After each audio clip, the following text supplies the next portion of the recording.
Hello friends, আসসালামু আলাইকুম। আবারও আপনাদের মাঝে চলে আসলাম মনাকার ফুল রেসিপি নিয়ে। আর এই মনাকাটা কী প্রসেসে তৈরি করেছি, মনাকার ফুল রেসিপিটা লক্ষ্য করলে বুঝতে পারবেন। তো চলুন দেখে নিই। এখানে পরিমাণ মতো ময়দা নিয়েছি, কালো জিরা অ্যাড করছি। তবে আপনারা চাইলে এখানে কালো জিরাটা বাড়িয়ে কমিয়ে নিতে পারেন, বাট অবশ্যই এখানে কালো জিরাটা নেওয়ার চেষ্টা করবেন, এতে করে মনাকার টেস্ট ফ্লেভার দুটোই খুব ভালো পাবেন। সো তারপর এখানে আমি গুঁড়ো দুধ অ্যাড করেছি, স্বাদ মতো লবণ অ্যাড করেছি, স্বাদ মতো সুগার অ্যাড করেছি। আমি আমার পরিমাণ মতো এখানে উপকরণ অ্যাড করেছি, আপনারা আপনাদের পরিমাণ মতো এখানে উপকরণ অ্যাড করতে পারেন। তারপর ঘি দিয়ে আমি শুকনো উপকরণটাকে ময়ান করে নিচ্ছি। তবে আপনারা চাইলে ঘিটা স্কিপ করে এখানে বাটার অথবা রান্নার রেগুলার তেল ইউজ করতে পারেন। তবে চেষ্টা করবেন এখানে বাটার অথবা ঘি দিয়ে এই শুকনো উপকরণটা ময়ান করতে, এতে করে মনাকা থেকে খুবই সুন্দর একটা স্মেল চলে আসবে।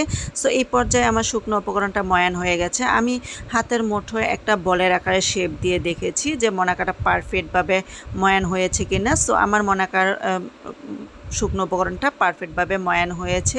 তারপর অল্প অল্প লিকুইড দুধ দিয়ে আমি মনাকার খামিকটাকে রেডি করে নিচ্ছি।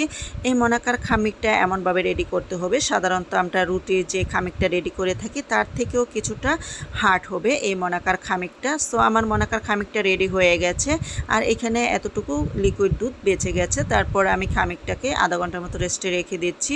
আধা ঘন্টা পর আবার আপনাদের মাঝে চলে আসলাম। খামিকটাকে আমি আবার একটু মথে লম্বা একটা শেপ দিয়ে 3টা লেচি কেটে নিচ্ছি। এখান থেকে 2টি লেচি আমি একটা ম্যাক্সিন বুলে ডেকে রেখে দিচ্ছি, এতে করে খামিকটা ড্রাই হয়ে যাবে না। আর বাকি খামিকটা আমি ভারী একটা রুটির আকারে শেপ দিব।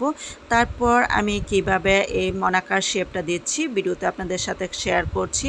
কিছু ফ্রেন্ডস আছে যারা আমার ফেসবুক মেসেঞ্জারে মেসেজ করেছে যে আমি মনাকা সেল করি কিনা, দেন আমি পিৎজা সেল করি কিনা।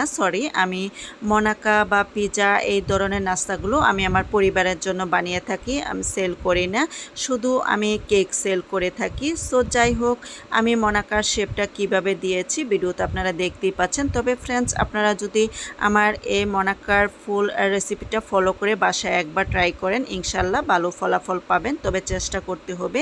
তারপর আমি মনাকা শেপটা দিয়ে চুলায় আমি ভেজে নিচ্ছি। চুলার আঁচটা থাকবে মিডিয়াম থেকে কিছুটা লো। আর মনাকাটা আমি একটু সময় নিয়ে কড়া করে ভেজে নিব। তবে আপনারা চাইলে মনাকাটা আর একটু হালকা করেও ভেজে নিতে পারেন, তবে বেশি হালকা করা যাবে না, এতে করে মনাকাটা নরম থাকবে, খেতে ভালো থাকবে না। মনাকাটা এমনভাবে ভাজতে হবে যে ক্রিস্পি থাকবে, এতে করে মনাকাটা খেতে ভালো লাগবে। ফ্রেন্ডস, আমি আজকে এখানে একটু বাড়িয়ে মনাকাটা বানিয়েছি, কারণ এখান থেকে আমি হাফটা মনাকা গিফটের জন্য পাঠিয়ে দেব, আর বাকি মনাকাটা আমি আমার পরিবারের জন্য রেখে দেব। সো এই তো ফ্রেন্ডস, আমার মনাকার ফুল রেসিপি।